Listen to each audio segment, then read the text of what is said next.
Welcome to As the Story Grows. I'm Brian Patton. Today we welcome Rae Amitay and Kayhan Vaziri from Wretched Blessing to the podcast.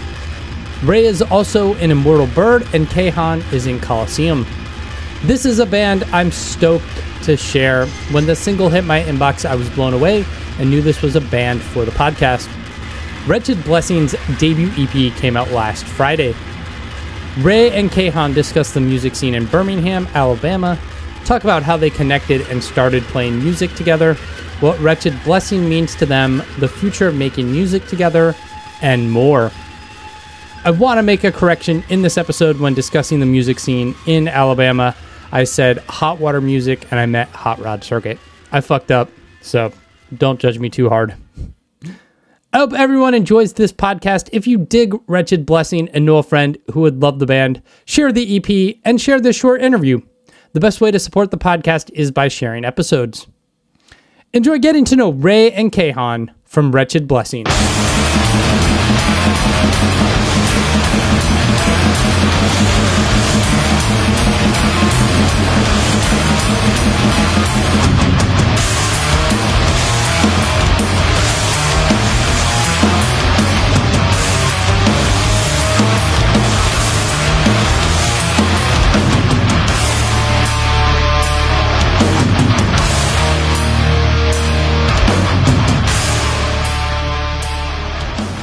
So, where are each of you from originally? I'm from Birmingham, Alabama, originally. Okay. Yeah. I'm from Virginia, more specifically a suburb of DC. Oh, yeah. Where? Fairfax. Okay. Yeah. Very familiar. It's a place. It is a place, yes. What was growing up like? For me, Just in general, both of you. Yeah. In general, we were small babies, and then we were adolescents, and then we stopped growing at some point. I stopped growing at around 5'3" inches, and Kayhan stopped at around 6 foot, 6'1", questionable, 6'2" on dating apps. I grew up in Birmingham. You know, obviously it's in Alabama. People have all kinds of thoughts on that place, especially people who've never been there. But I love Birmingham and loved growing up there, and has an awesome underground music and art scene. Lots of good DIY spots and people doing cool stuff. It's definitely a little bubble in a huge state of kind of backwards thinking, but I wouldn't change that for anything. I think it definitely shaped me as a person and a musician and artist. Yeah. One of the things like doing this podcast you learn is like there are cool people from everywhere and like cool music exists everywhere. I mean, yeah, in Alabama you had Haste and hot water music and like Furnace Fest in Birmingham. That was my first experience going to Alabama. Like, Furnace Fest is back. And yeah, I've not been since it's been back, but you know, it's all good. I had less responsibilities the first time around. Sure. What about you, Rae? I'll just use my platform to back Birmingham more. I don't think Fairfax needs any attention or positive press. So yeah, Birmingham is great. It is, you know, the kind of classic oasis of culture in an otherwise red state, but it is also more than that. And I definitely urge people who haven't played there or visited to do so, especially before they say things that might come off ignorant. It is a very, very cool, unique place. Huntsville's cool too. That's another city there. It's popping off a little bit more. Yeah. Yeah. What got each of you into music? I took piano lessons when I was a little kid, and that wasn't really for me, but it still kind of developed my appreciation for music. But I started playing drums in high school, and that's what really got me into playing in bands with other people and writing my own stuff. Yeah, went to school, did the thing, started bands. All that. Pretty typical, I would imagine, although I did have the added luxury and privilege of having some higher music education before like heading into the full-time touring, recording session, career musician path, but pretty much typical for me. Yeah, I forced to take a piano lesson here or there, hated it.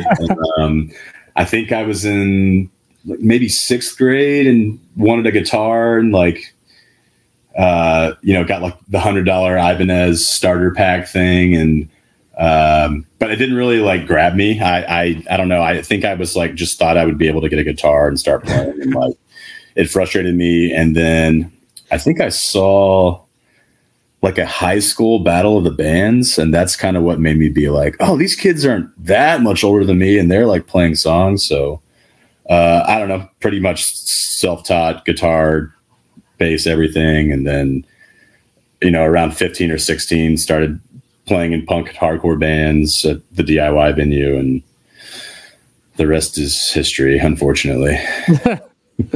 Yeah. Kayhan, what eventually took you to Louisville? So my connection to Coliseum was that, that's what took me to Louisville, obviously. Okay. But they played Birmingham a lot, since they had started being a band. And one of my oldest friends, best friend, Carter Wilson, he started playing drums for Coliseum, I think in 2008 or 9. And then they needed a bass player, and I kind of just filled in, but then started clicking with them more and writing music. And yeah, love playing in that band. We did 2 records with them, toured all over the place, and we're actually playing kind of like some comeback shows in a couple weeks too. But they're sold out. You can't come. Okay, fine. Yeah, it seems like there's a lot of hype around Infinity shit and kind of the return to Coliseum.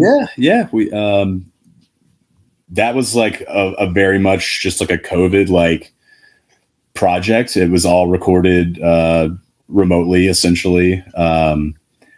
We never even really knew what was going to happen with it. Didn't really have any plans. But I guess Ryan was talking with Equal Vision, and they wanted to put it out. So I don't think anyone had any hesitation with that.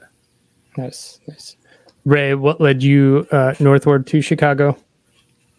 I just decided to move there. It was kind of either New York, LA, Nashville, or Chicago. And I had friends in Chicago, and I had jammed with a band in Chicago and kind of thought I knew my way around. So I made an educated guess at like 2021.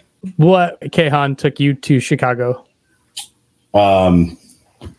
Really, Rae. We were dating long distance during COVID, and I was tired of commuting back and forth to Chicago, basically, and I said I'm just going to move up there. And I've been here a lot and played shows here, and have other people in my life that have moved up here, so it just kind of made perfect sense. Nice. How did you guys get connected and meet? Immortal Bird and Yautja played a fest together in Tampa called Southern Darkness Fest in 2014. So from there, we were definitely musically acquainted, and I want to say there was a mutual respect. But we just became metal tour worlds, indie metal band, whatever, acquaintances throughout the years. But Yautja and Immortal Bird played together a couple times, and we've used similar artists. Actually, we've used the same artists before for things that we have very similar visions, I feel like, musically and aesthetically. We love Yautja. I have liked them for so long. And COVID, I feel like a lot of people started talking to people that they didn't talk to before, or started talking to in a different way. And we were not an exception. So yeah, we definitely bonded over a lot of stuff, and that relationship grew, and we knew we were going to make music together, and now we are. Nice. Yeah. How did that come together where you decide like, let's just create music in our relationship?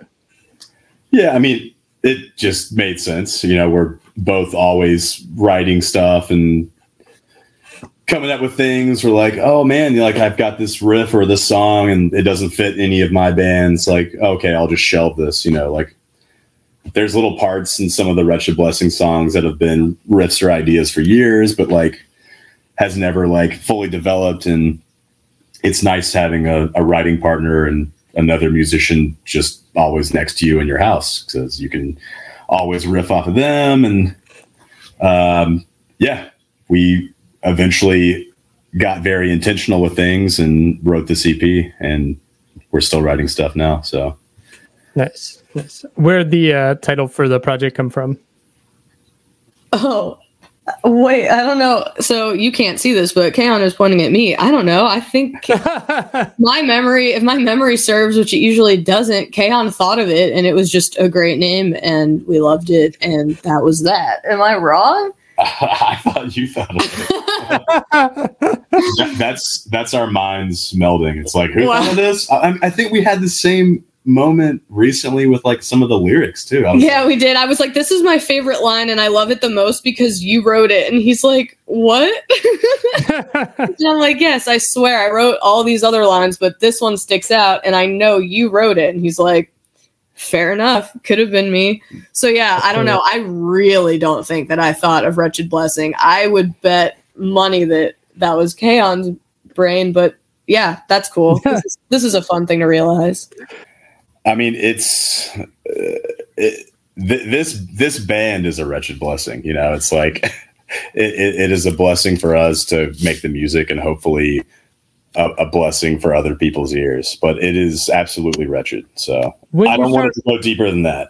When you started writing, did you have a sound or style in mind that you wanted to kind of work in? Not really. I think it was pretty intentional to not have something that kind of pigeonholed us. Like, you know, like I think that is definitely the easier route to go with marketing music. But it's like, oh, we're a straight edge hardcore band. Okay, well, then you have straight edge hardcore fans automatically built into your sound. Or like, we're going to go for just pure straight up old school death metal. Or we're going to go for like, we're a grind band with electronics, you know? Okay, well, like, there you go. I think it's kind of like we're writing songs that we like and music we'll want to hear, but it could change up, you know, throughout even a 4-song EP, you know, covering, it's just pretty much anything heavy or, I guess, intense, you know, like, there is a non-heavy intro on the EP, but I think it's just a project for us to write and record music that we want to put out, because we already have other bands and projects. This is just kind of a vessel to, you know, write and record music that doesn't fit into anything else we're doing, and stuff we're doing together. So that's cool. Who did the album artwork for this EP? She's an artist. She goes by Kickies1313. She's done Immortal Bird album covers and a lot of other art for bands, and she's been part of like heavy showcases and galleries and stuff. She's incredible. She does a lot of really grotesque, intricate imagery. A ton of it involves children, which is very disturbing, but I'm very like drawn to it. For previous Immortal Bird album covers, for example, but she also did an Immortal Bird EP where it's just this severed hand and these birds. And yeah, I'm just a huge fan of hers, but this is something that's very different from other things that I've selected for my other band, and also just other things that she's done in general. So I think it's a cool, I wouldn't like flatter myself by being like, it's an opportunity for her, but like, it is an opportunity for people who listen to our music to see her art, and who have seen her art, but maybe haven't seen it in this style. So I don't know. It's just, it's amazing working with her too. She's extremely kind, and I think too humble, because she's like one of the most talented artists I've ever seen. Yeah. Yeah. It's cool. What was inspiring you lyrically as you were writing this? It's pretty across the board. There's personal stuff, there's political stuff, There's, more social commentary. Almost with the music, same thing. It's not really super fine focused in any category or genre. Like we're writing about what we're feeling at the time. So and that this EP kind of reflects it, I think. Nice. I feel like in the last, I don't know, year and a half, I've talked to a lot of bands from Chicago. It seems to have a really thriving underground scene, whether it's metal or hardcore punk or just experimental stuff. Is there something about Chicago or something that's happening right now or post-COVID that is really like has this thriving music scene? I don't know if it's anything with Chicago in particular right now. I do think that the kind of like magic in the water that you're describing was something that was more present about 20 years ago. Like not trying to be a hater, but in Chicago, I would say like in the last 10-ish years, I would say like the post-COVID boom of bands, especially ones that are a little bit more like genre blendy, not just like straight up metal, but also straight up metal, like younger bands like Mulder or whoever who are doing kind of more of the straightforward thing, but in a cool modern way.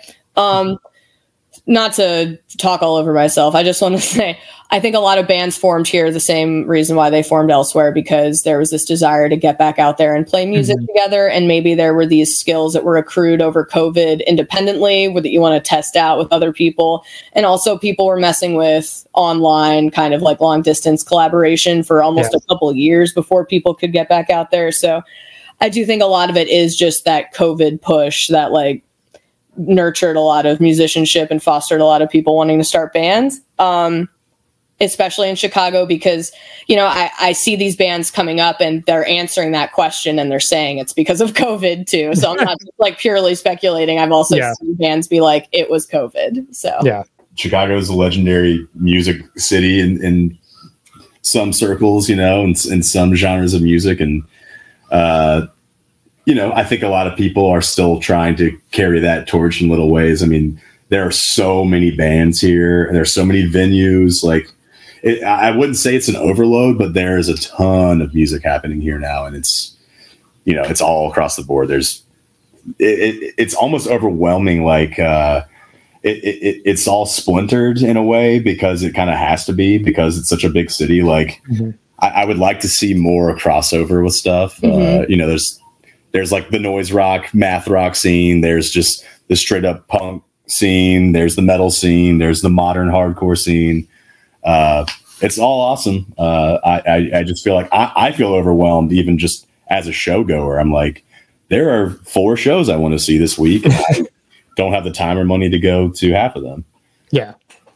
Yeah. It seems like as fandom has kind of expanded and people are listening to more music across different genres, that still hasn't really reached out into the live setting where like you don't get the mixed bills like you were 30 years ago or whatever, right? Yeah, exactly. Yeah, the emo bands and the hardcore bands are still not playing together. EP's out April 26th. Are you guys gonna try to take this band on the road this year, or is it because you have other projects, this is just a way to release music you want as a catharsis? I think that and there are loose plans to do a tour before the end of the year. Will it actually happen? I'm not sure.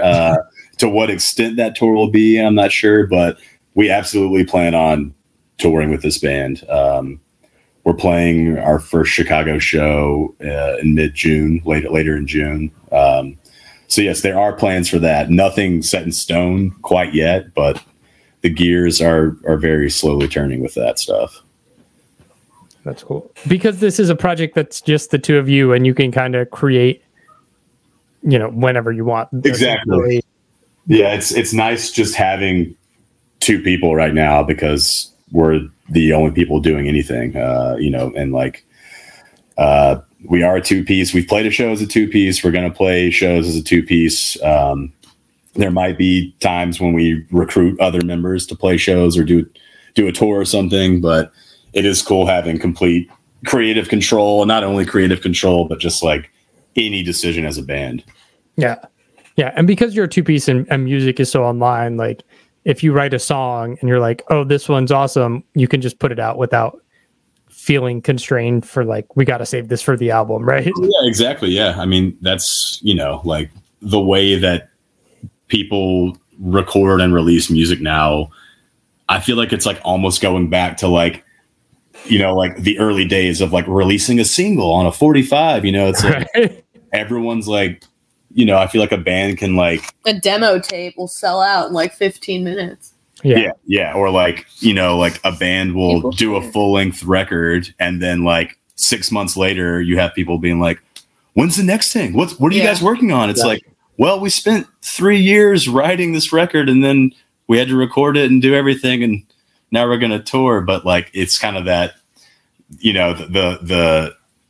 we need new stuff now. We constantly need content. We constantly need stuff coming in. But yes, I do like the idea of like being able to write something and even record it and to just put it out, like not having a bunch of hands involved.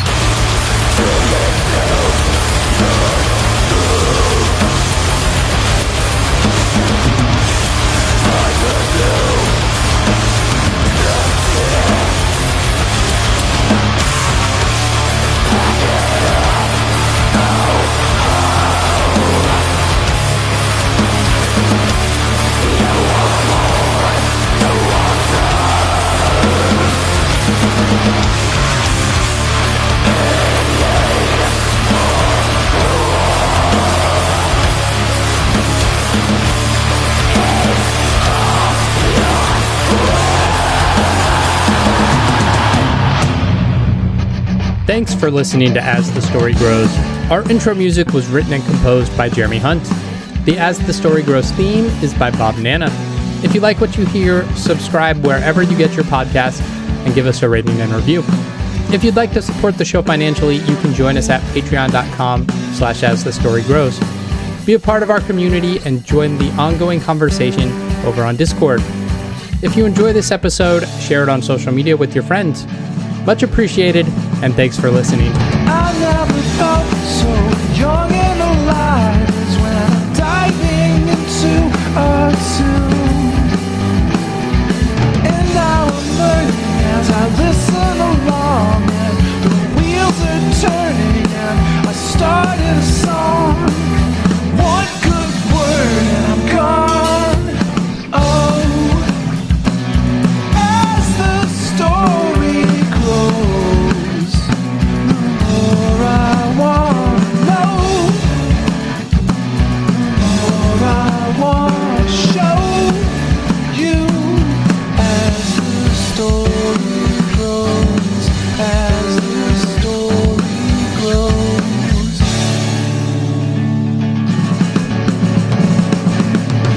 You can create something lasting and great, something passionate and real. And I'll bring in my own good feelings, I'll sing it with meaning. Let's just attack it and never look back. It's wild and fantastic. All together at full power, we're so much better. What's that word?